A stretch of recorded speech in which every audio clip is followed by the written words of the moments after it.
Está chegando agora na rádio Mãos Unidas na Nuque, direto da cidade de Taboão da Serra, São Paulo. Ele, o cantor, pastor Fernando do Rap. Cristo tem poder. Cristo tem poder. Na Bíblia tá escrito que é somente crer. Ele é maravilhoso e tem todo o poder. Jesus Cristo é poderoso. Jesus Cristo tem poder. Cristo tem poder. Cristo tem poder. Na Bíblia tá escrito que é somente crer. Ele é maravilhoso e tem todo o poder. Jesus Cristo é poderoso. Jesus Cristo tem poder. Na Bíblia tá escrito, no Novo Testamento, em Caná da Galileia, ele foi a um casamento, transformando água em vinho, dando ao povo pra beber, mostrando a sua graça, sua glória, seu poder. Jesus curou um cego, entrando em Jericó, salvou Samaritana, no poço de Jacó. No Monte da Oliveira a multidão aconselhou, 5 pães, 2 peixes, 5.000 alimentou. Cristo tem poder, Cristo tem poder.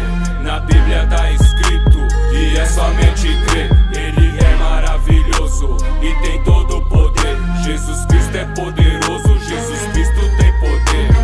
Cristo tem poder, Cristo tem poder.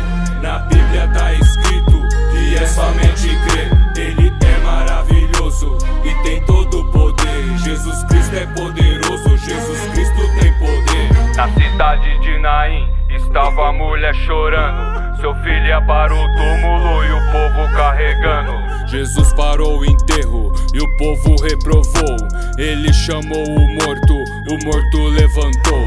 Jesus fez maravilhas no deserto, na Judeia, curou em Samaria, também na Galileia. Em Cafarnaum milagres também fez, curou lá no caminho 10 leprosos de uma vez. Jesus fez maravilha, está fazendo e vai fazer, só não faz na sua vida se você não crê. Ele cura enfermidade, dá alegria, gozo e paz, salva o pecador, expulsa Satanás. Cristo tem poder, Cristo tem poder. Na Bíblia tá escrito que é somente crer. Ele é maravilhoso e tem todo o poder. Jesus Cristo é poderoso, Jesus Cristo tem poder. Cristo tem poder, Cristo tem poder. Na Bíblia tá escrito que é somente crer. Ele é maravilhoso e tem todo o poder. Jesus Cristo é poderoso, Jesus Cristo tem poder.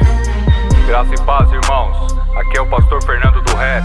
Quero deixar um versículo, Filipenses 2:9. Pelo que também Deus o exaltou, Ele deu um nome que é sobre todo nome, para que o nome de Jesus se dobre todo o joelho, que estão nos céus e na terra e debaixo da terra, e toda língua confesse que Jesus Cristo é o Senhor, para a glória de Deus Pai.